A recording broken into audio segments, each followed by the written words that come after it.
ಇವತ್ತು ಆರ್ ಅಶೋಕ್ ಅವ್ರು ಕಮೆಂಟ್ ಮಾಡ ಹೇಳ್ತಾರೆ ಈ ಸರ್ಕಾರ ಸರಿ ಇಲ್ಲ, ಈ ಸರ್ಕಾರ ದಿವಾಳಿ ಎದ್ದೋಗಿದೆ, ಈ ಸರ್ಕಾರ ಒಂದು ನೇಮಕಾತಿ ಮಾಡಿಲ್ಲ, 2,84,000. ನೀವು ಹೋಗುವಾಗ ಎಷ್ಟು ಬಿಟ್ಟೋದ್ರಿ?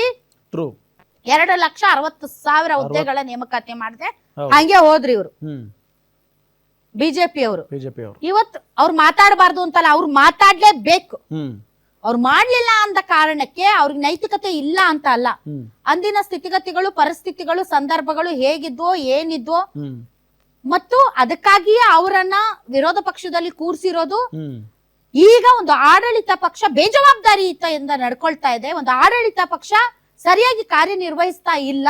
ಮತ್ತು ಇಂತಹ ತುಂಬಾನೇ ಜೆನ್ಯೂನ್ ಆದಂತಹ ಪ್ರಾಮಾಣಿಕವಾದಂತಹ ವಿಚಾರಗಳಲ್ಲಿ ಪ್ರತಿಪಕ್ಷಗಳು ಹಿಂದೆ ನಡೆದದ್ದನ್ನ ಮರೆತು ಮಾತಾಡ್ಬೇಕಾಗತ್ತೆ. ಆ ವಿಚಾರದಲ್ಲಿ ಇವ್ರಿಗೇನ್ ನೈತಿಕತೆ ಇದೆ ಅಂತ ಪ್ರಶ್ನಿಸುವ ನೈತಿಕತೆ ನಮಗಿಲ್ಲ. ಬಟ್ ನೀವು ಮಾತಾಡುವಾಗ ಹಿಂದೆ ನೀವೆಷ್ಟು ಬಿಟ್ಟೋಗಿದ್ರಿ ಅನ್ನೋ ಅರಿವು ನಿಮ್ಗೆ ಇರ್ಬೇಕಲ್ಲ, ಹೌದಲ್ವಾ? ಅದನ್ನೇ ಇವತ್ತು ಮುಖ್ಯಮಂತ್ರಿಗಳು ಟ್ವೀಟ್ ಕೂಡ ಮಾಡಿದ್ದಾರೆ.